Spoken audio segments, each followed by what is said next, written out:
మన నాగరాజపేట నుంచి వెంకటాపురం వరకు CC road and BT road శంకుస్థాపన కార్యక్రమానికి వచ్చేసినటువంటి మన రాష్ట్ర జలవనరుల శాఖ మంత్రులు డాక్టర్ నిమ్మల రామానాయుడు గారికి, అలాగే పెద్దలు అంగర్ రామ్మోహన్ గారికి, అలాగే స్టేజ్ మీద ఉన్న పెద్దలందరికీ ప్రత్యేకమైన ధన్యవాదాలు, నమస్కారాలు తెలియజేసుకుంటున్నాము.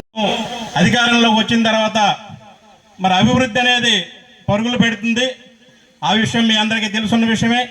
ఓ పక్కన సంక్షేమంతో పాటు మరో పక్క అభివృద్ధి పరంగా దూసుకుపోవడం జరుగుతుందని ఈ సందర్భంగా తెలియజేసుకుంటున్నాను.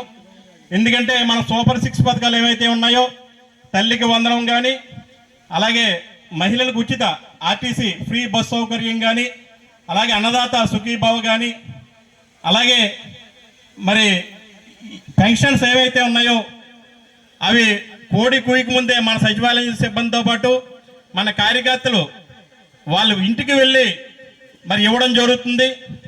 మరి వృద్ధులకు వితంతువులకు 4,000 రూపాయలు చొప్పున, వికలాంగులకు 6,000 రూపాయలు చొప్పున మరి ఇవ్వడం జరుగుతుంది.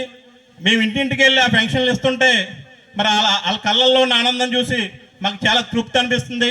ఎందుకంటే ఈ కార్యక్రమంలో మమ్మల్ని కూడా భాగస్వామ్యం చేసినందుకు మాకు చాలా ఆనందం కలిగిస్తుంది అని ఈ సందర్భంగా తెలియజేసుకుంటూ, మరి ఇక్కడికి విచ్చేసిన ప్రతి ఒక్కరికి మరొకసారి పేరు పేరున ధన్యవాదాలు తెలియజేసుకుంటూ, అలాగే మా రూరల్ కూడా 30 లక్షల రూపాయలు నిధులు ఇవ్వడం జరిగింది. మేము రోడ్లు అవి పెట్టడం జరిగింది, అవి కూడా పనులు జరుగుతున్నాయి. అలాగే గత సంవత్సరంలో కూడా 20 లక్షలు మా రూరల్కి సంబంధించి ఇవ్వడం జరిగింది.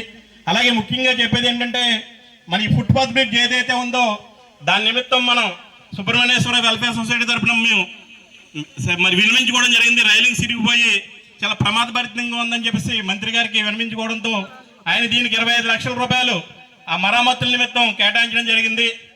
Thank you sir.